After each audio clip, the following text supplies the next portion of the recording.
निशिकांत दुबे जी ने कहा है कि राहुल गांधी उनके मित्र हैं, लिहाजा देवघर नहीं आ रहे हैं यात्रा में, और अगर आते देवघर तो उनको पूजा करना पड़ता, तो सेकुलर का छवि खराब हो जाता है। इस वजह से वो संथाल इतना दिन घूमेंगे पर देवघर नहीं आएंगे। सही बात है। वो हम लोगों ने वो एक पिक्चर देखी थी, उस पिक्चर में एक जगह बाढ़ आ गई तो कादर खान ने कहा कि मंत्री यदि ऊपर से जाएंगे तो लिख दीजिएगा कि हेलीकॉप्टर से ऊपर ऊपर घूमे, और नीचे के लोगों का देखा नहीं। तो बोले यदि मंत्री नीचे से जाएंगे तो बोला कि हेलीकॉप्टर किस लिए था, हेलीकॉप्टर में उनको जाना चाहिए था। तो ये जो है तो बोला यदि ये हेलीकॉप्टर से जाएंगे तो वो लिखना, और ट्रेन से जाएंगे तो वो लिखना। तो अब भाई निशिकांत दुबे बड़ा भाई है, उसका भी धंधा पानी चलने दीजिए, कुछ कुछ उसका भी कुछ कुछ कैसे चलेगा बिना हम लोग को गाली दिए चलेगा बड़ा भाई का? नहीं तो एक चीज उनका अगर चलेगा तो चुनाव नहीं होगा गांडे में। अब उनका तो चल ही रहा है, तबे ना इतना यहाँ बड़े भाई लोग आए हुए हैं, संवैधानिक लोग, और पूरा बढ़िया से टाइट किए हुए हैं। आज बाबूलाल जी भी गए थे राजभवन, बाबूलाल जी प्रतिनिधि मंडल के साथ, और उन्होंने कहा है कि सरकार प्रॉपर काम नहीं कर रही है, कानून के तहत काम नहीं कर रही है। गांडे में चुनाव भी नहीं होना चाहिए और बर्खास्त करने पर इनको सोचना चाहिए। जिस तरीके से जमशेदपुर इंडस्ट्रियल एरिया घोषित किया गया, बोले अपने ही कानून को गलत कर दिए, संविधान के विपरीत सरकार चल रही है, लिहाजा अब इंड होना चाहिए। नहीं तो कुछ ऐसी व्यवस्था भी कायम कीजिए ना कि हम लोग जाके, भाजपा के लोग कुछ क्लास लगाए, हम लोग जाएंगे थोड़ा पढ़ेंगे उन लोग से भी कि कैसे संचिका में लिखना है, कैसे संलेख लाना है, कैसे करना है। वही लोग हम लोग को सिखाएं, पढ़ाएं।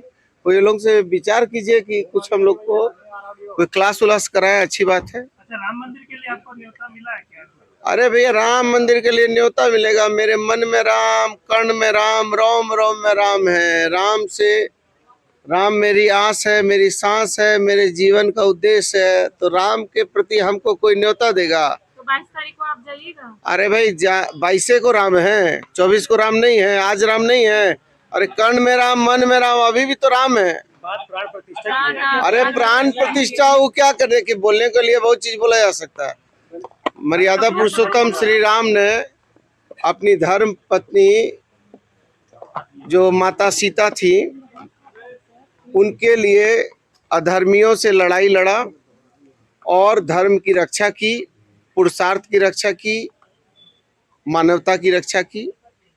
लेकिन अब वैसे वैसे लोग भी हैं जो प्राण प्रतिष्ठा में लगे हैं। जिन लोगों ने अपनी पत्नियों को भी छोड़ दिया वो भी प्राण प्रतिष्ठा में लगे हुए हैं। तो सनातन धर्म में तो ये वर्जित है, कहा जा रहा है कि बिना पत्नी के यज्ञ नहीं हो सकता।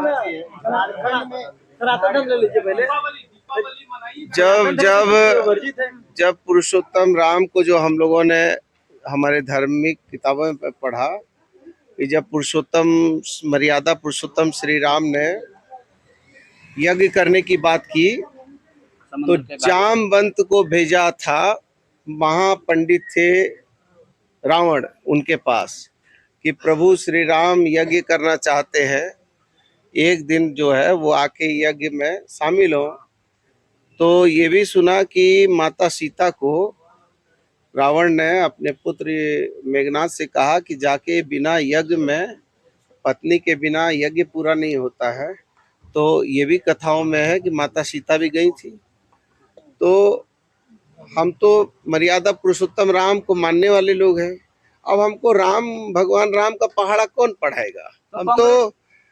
हम तो बार बार कहते हैं, फिर वही कहेंगे, फिर आप कहेंगे कि आप, अरे भाई राम नहीं मिलते ईंट और गारों में, राम मिले हैं निर्धन की आंसू की धारों में, राम मिले हैं वचन निभाती आयु को, राम मिले हैं घायल पड़े जटायु को, राम मिले अंगद के उस पाँव में, राम मिले मर्यादा से जीने में, राम मिले हनुमान के सीने में, राम मिले हैं प्रण हेतु वनवास में, राम मिले हैं केवट के विश्वास में, राम मिले हैं अनसुईया की मानवता में, राम मिले हैं सीता जैसी पावनता में, राम मिले हैं ममता की माँ कौशल्या में, राम मिले हैं पत्थर बनी अहिल्या में, राम नहीं मिलते मंदिरों के फेरों में, राम मिले हैं सबरी के झूठे बेरों में।